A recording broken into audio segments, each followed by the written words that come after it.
Hello everyone, Assalamu alaikum. Welcome back to my YouTube channel. আজকের ভিডিওতে আমরা শিখব ভার্ব মানে কি এবং ভার্বের 5টি রূপ বা ফর্ম কিভাবে কাজ করে। So let's start. What is a verb? A verb is an action word. অর্থাৎ যে ওয়ার্ড কাজ বা অবস্থা বোঝায় তাকে ভার্ব বলে। যেমন go, eat, run, read. এখন আমরা জানবো 5 forms or verb. ভার্বের 5টি forms সম্পর্কে জানবো। প্রথমেই জানব base form present go, past form went, past participle gone, present participle going, es form goes. এখন তোমাদের বোঝার সুবিধার্থে প্রত্যেকটি ফর্ম থেকে 5টি করে সেন্টেন্স তৈরি করব।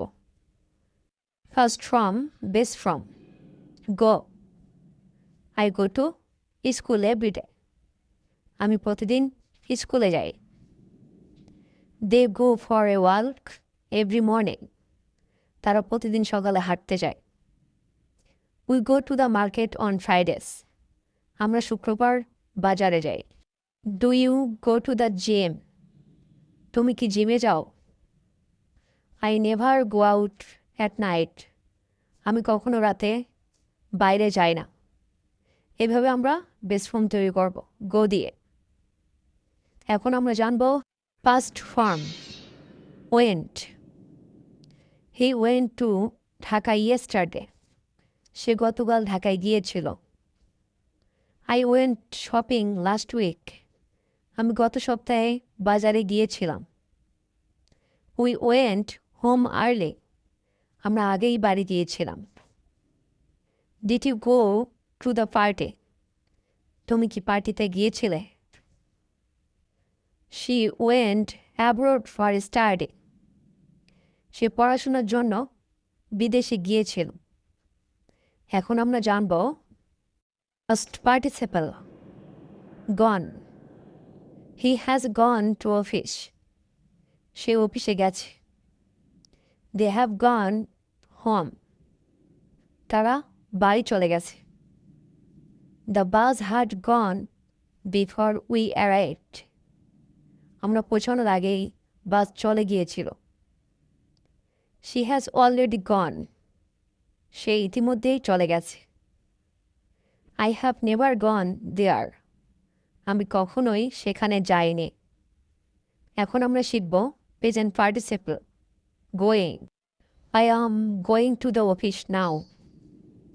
আমি এখন অফিসে যাচ্ছি। They are going to the park. তারা পার্কে যাচ্ছে। She is going home. সে বাসায় যাচ্ছে। Are you going with me? তুমি কি আমার সাথে যাচ্ছ?